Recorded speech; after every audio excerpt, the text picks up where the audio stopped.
Hey, yo, I want to talk about the Avatar The Last Airbender Magic the Gathering set, and my issues with it, or more specifically my issues with the entire premise behind the set.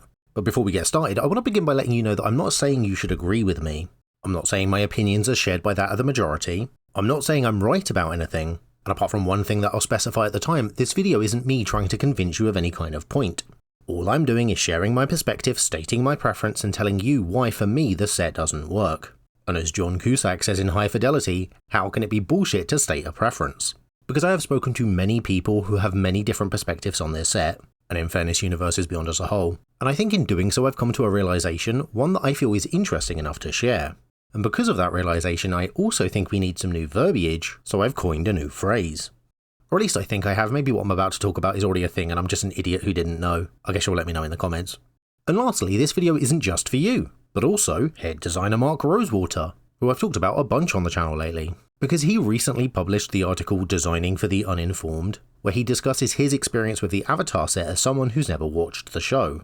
And he ends it by saying, "Today was a bit of a different look at Universes Beyond design, but it's something we think of with every Universes Beyond set.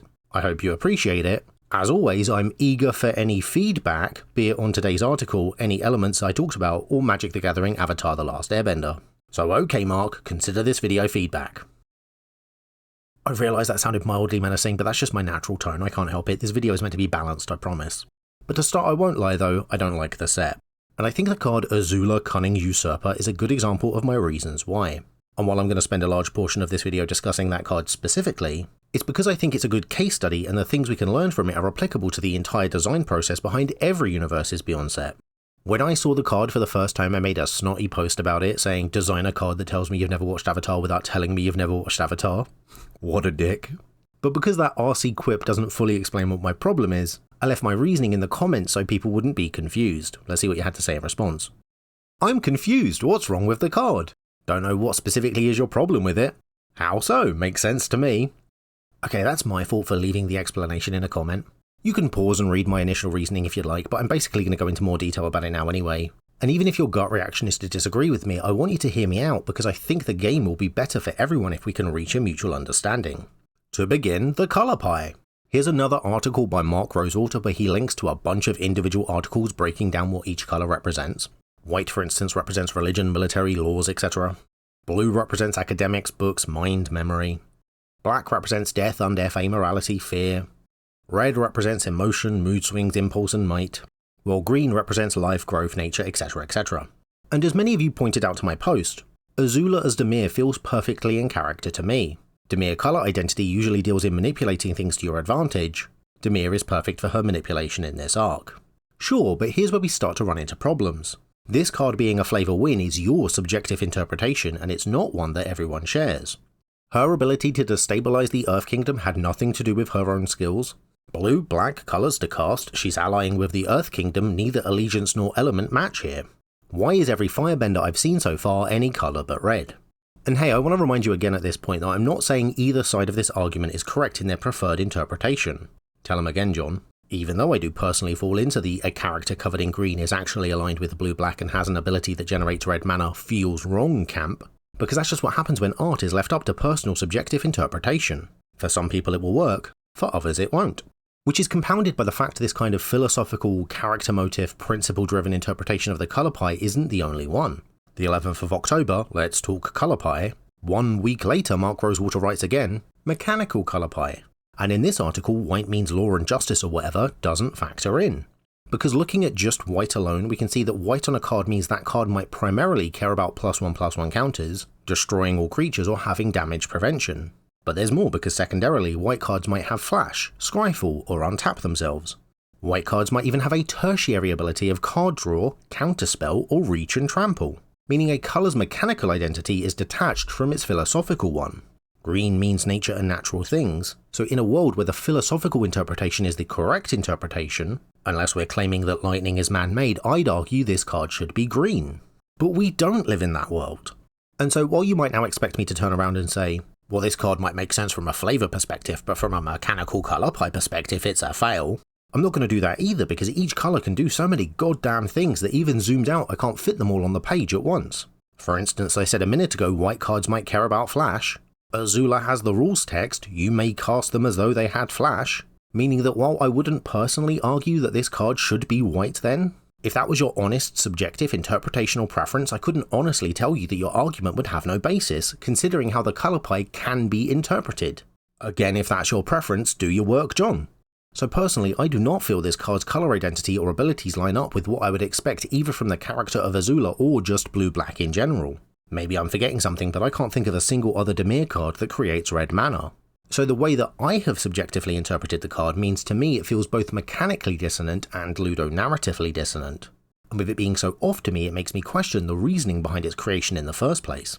As one person said, so you think the card should be mono red or Jund and read, when Azula enters Exile Zuko, and you may cast him but only if Azula kisses Lord Ozai? To which I rightfully replied, I think the card should probably be an episode of a TV show instead if that's what they're trying to convey. But maybe I'm just dumb and the comments can explain to me what, for instance, the Exile part of the rules text represents and why it makes perfect flavour sense. Obviously everyone is entitled to their own opinions, but it's all referring to Zuko, he gets exiled. Oh, it is Zuko then. I mean, it does make sense, she takes over control of the city essentially by removing Long Feng from the equation. Wait, what? The two cards she exiles and can play represent her, Mei and Ty Lee infiltrating Ba Sing Se. Hang on. I thought the idea was she came in and supplanted the king of Ba Sing Se, so exiling the cards. Azula enters the battlefield, exiles a creature, Suki in brackets. Right. So I think at this point, if there are so many interpretations of why people feel the card does make sense, I'm confident in saying it's completely valid to also have an interpretation that it doesn't. And this is just the card in a vacuum. If you factor in when drafting and deck building for a set and how people love to lean into that set's factions, you'll see firebending is clearly represented by red mana, so having a Dimir firebender for many will feel out of place. That red pip is only in the reminder text, meaning it doesn't count towards the card's colour identity, so if Azula is your commander, you can't run any other red cards in the deck. And I'm only talking one card, but the rest of the set has similar conflicts. According to the philosophical colour pie, red represents the elements of fire and earth. So shouldn't all the earthbenders also be red then? Blue represents the elements of water and air, apparently. I don't feel you can quote colour pie interpretation to argue that cards like Azula make sense in Dimir while ignoring that the rest of that colour pie interpretation would say the set should only have two colours then. Much like I have with these comments, you are obviously cherry picking. Which is fine, you can't be wrong for having a preference. Though you may wonder, if I'm saying all this is up to personal interpretation, what's my point then? Well, it's actually something I alluded to in last week's TMNT video, because it's an issue I think will affect the upcoming Turtle set too. But rather than explain myself, if we go back to this article, Mark Rosewater actually sums up my thoughts nicely. He says, one of the challenges of designing a Universes Beyond set is that the property wasn't designed with magic in mind. When we're making our own worlds, we can dictate how the world is built. If we need something mechanically, we can just ask the creative team to add it. For instance, when designing the original Innistrad set, I realised we could turn all the monsters into ally colour factions, but to make that work we needed red werewolves. That wasn't the plan, so the creative team didn't make any red werewolves, but once I explained why I needed them, they figured out how to creatively justify them in red. When working on a Universes Beyond set, the environment is mostly locked. We're capturing what already exists, so if we need something to aid in our design, we have to work around it. That often means there are things like colour imbalances, holes in the creative grid, or a lack of important game resources like flying that the design team has to deal with. He's saying the design process for Universes Beyond sets is different, and there's even further proof of that when he goes on to say, many years ago I wrote an article about a concept I called Lenticular Design. The basic idea behind it is that a designer can design one card for two different audiences by leaning into the fact that one audience, usually the less experienced one, won't be able to see things that the more enfranchised player can. Normally when I'm talking about lenticular design, the two ends of the spectrum are beginner and advanced player. With Universes Beyond we get a different spectrum, which is the knowledge of the property. One end includes players who don't know the property and the other end includes players who do. So it sounds like sacrifices during design due to the inflexibility of working with a pre-established world is all part of the Universes Beyond development process, probably leading to this interpretational confusion amongst even the people who say the design makes sense. And don't get me wrong, all of these issues I've mentioned today can also be totally true of in-universe sets too. I'm still annoyed that Olivia's bridal gown and wedding ring are white while Olivia herself is in black-red, for instance. But I think these problems hit different with Universes Beyond, because as Mark says, the environment is mostly locked, we're capturing what already exists. If the world is already completely fleshed out, established and known to players, and your game system already has established rules that rightly or wrongly your players already feel should work certain ways, you're going to have one hell of a job meshing the two together because you've removed the "we can just ask the creative team to add it" wiggle room that you have with in-universe sets. Not to mention, a pre-established fan of an IP is going to be more critical of something they love being represented on a card than someone whose love originates from that card's initial representation. For instance, I don't feel dragons are particularly at home in Gothic horror, but I overlook their inclusion in the Gothic horror plane of Innistrad because it's Innistrad itself that I'm a fan of, and the cards state that Innistrad has dragons, so I don't question it further. Oh, and remember earlier when I said I was going to try and convince you of one thing? Well, this is it. If your response to all this is, "Oh, he's just a Universes Beyond hater, we need it because it makes so much money for the game," firstly, I'd say that doesn't benefit you. As a player, you don't see a penny go into your bank account from all of those sales. And if you think for 1 second the record-breaking profits of some of these sets went back into the development of the game, then you are kidding yourself. The money we spend on this game goes towards propping up Hasbro, not making the game better. In recent years, Magic has made more money than it ever has before, and yet the people responsible for that success continue to get fired. So do not try and tell me something is good for me as a player just because it's profitable for Hasbro. I hope you're still listening, Mark, because you can cut that shit out. And second, I'm not ragging on Universes Beyond today, because as I've said multiple times, all of this confusion comes down to interpretation and personal preference. I don't feel Azula works, and by extension I don't feel the entire set works, so I don't like it. But maybe you do, and that's okay. Oh, and I'm not saying don't yuck people's yum, that phrase is wildly hypocritical and I'll cover it in a video at some point. But I keep seeing the same kinds of conversations and conflicts popping up over Universes Beyond like I see with Avatar, and that can't be fun for anyone at WotC to have to navigate. And hey, Mr. Rosewater did ask for feedback, so I'm going to share the revelation I had over how I should think about the development of sets like this, because if it's something everyone can adopt, then I think we'll be closer to reaching a mutual understanding of each other as players, even if we still don't actually agree. And to help with this, I've even got some new vocabulary for everyone, to aid in communicating why certain things are designed the way they are and why players may feel certain things do and don't make sense. Bottom-up design, to quote Mark Rosewater again. Normally when you design a card, you start with the mechanic, then the designer adds some basic flavour to explain what the card is doing.